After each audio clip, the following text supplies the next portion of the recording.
J'étais vraiment marqué par cette formation euh, assurée par Africa Tchèque parce que pour moi personnellement ça va m'aider à bien jouer mon rôle de journaliste, surtout dans mon pays qui est affecté par plusieurs crises parce que vous le savez aujourd'hui mon pays fait face à un sérieux défi de la désinformation, surtout dans le contexte lié à l'insécurité et à celui des épidémies. Là, je parle de l'épidémie d'Ebola ou de Covid-19.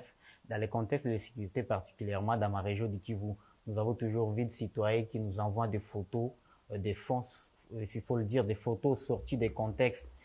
Par exemple, des photos qui illustrent l'ancienne crise au Libéria pour vouloir illustrer des réalités de drames qui se passent dans le Kivu, des femmes ou des enfants sont tués tous les jours presque. Alors, cette formation va m'aider plutôt à vérifier ce genre de contenus, s'ils sont vrais ou faux. Mais au-delà de ça, dans le contexte, par exemple, des épidémies liées, par exemple, à Ebola ou à Covid-19, nous avons toujours vu des citoyens se plonger dans la désinformation. Mais cette formation a vraiment été capitale parce que ça nous a outillés en termes de démarches, mais aussi en termes d'outils, de techniques, de vérification, des informations de toute nature, que ce soit des textes, des photos et des vidéos.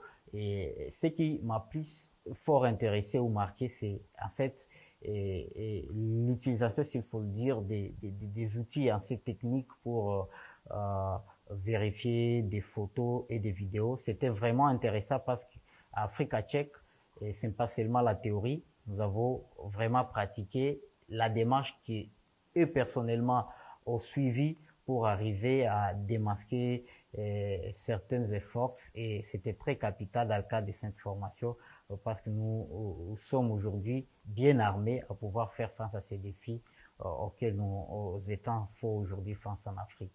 On est dans un contexte où notre métier est non seulement agressé, mais de plus en plus on voit que l'information circule très très rapidement et les gens ne prennent pas, ils ne passent pas par les filtres habituels pour, euh, pour être sûr que les populations, ceux qui en tout cas euh, collectent ou lisent ces informations-là, aient des informations crédibles. Et donc du coup, il fallait, je pense, que nous, journalistes, en dehors de la formation qu'on a déjà et qu'on essaie plus ou moins d'exprimer, de pratiquer dans l'exercice quotidien de notre métier, que nous ayons de nouveaux outils qui nous permettraient à chaque fois de pouvoir délivrer la bonne information. Et le fact-checking en fait partie, puisque, bon, à la différence de ce qu'on fait habituellement, où on traite d'abord l'information avant de la diffuser, là, il est question de voir une information déjà diffusée, si elle est crédible et donc donner la bonne information. Maintenant, moi, ce que je retiens par rapport à ça, c'est que euh, aujourd'hui, toutes les rédactions modernes devraient se doter d'un fact-checker. Et c'était déjà mon impression avant, mais la formation que j'ai eue pendant ces 2 semaines m'a conforté dans cette idée-là.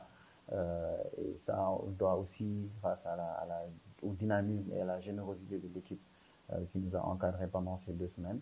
Donc maintenant, ce qui reste, c'est les rendre fiers, voilà, de ce qu'ils ont fait parce que ils se sont quand même donnés, malgré le travail, malgré la charge de travail et la difficulté de l'exercice, ils ont quand même tenu à le faire et dans les meilleures conditions.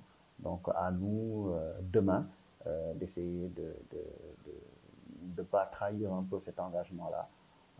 Donc moi, franchement, j'en sors très satisfait. Et voilà, je vais continuer je vais tout faire pour que cette formation me serve et essayer aussi au sein de mon entreprise de faire de sorte que les gens puissent en bénéficier. Ces 10 jours de formation à Africa Tchèque, j'avoue que c'était vraiment trop bon. Au départ, je ne savais pas qu'une rédaction de fact-checking fonctionnait comme une rédaction normale, comme ça avait, rédacteur en chef, les rédacteurs, je ne savais même pas qu'on faisait des conférences de rédaction, tout ça. Et j'ai beaucoup appris, j'ai ajouté en plus à ce que je savais déjà, comment faire avec précision des recherches en ligne, des outils de recherche, de vérification. J'ai beaucoup appris. je voulais pas que la formation finisse, je voulais apprendre, apprendre encore, mais j'espère qu'avec cette expérience, je vais le mettre en pratique et faire du fact-checking et être une arme de plus contre les fake news. Alors, ces 2 semaines de formation m'ont été très, très utiles parce que moi qui étais, je dirais pas un profane dans le fact-checking, mais je n'avais jamais participé à une formation sur le fact-checking. Et ces 2 semaines m'ont permis de savoir quelle est l'importance du fact-checking aujourd'hui, surtout à l'heure des réseaux sociaux, à l'heure de la désinformation, des fausses rumeurs. Et avec les formateurs, nous avons pu découvrir comment on rédige un article de fact-checking, quelles sont les différentes étapes pour la rédaction d'un article de fact-checking. Et également, on nous a montré les outils qui nous permettent de vérifier une déclaration, une vidéo, une photo. Et je pense que tout cela nous a été très utile et à la fin de ces jours de formation, on est parvenu à produire un article de fact-checking chacun suite à des vérifications de certaines informations. Et donc moi, je pense que c'était une formation qui était nécessaire. Je compte voilà, restituer ce que j'ai appris ici à ma rédaction une fois de retour à Bamako, au Mali. Merci à Africa Check.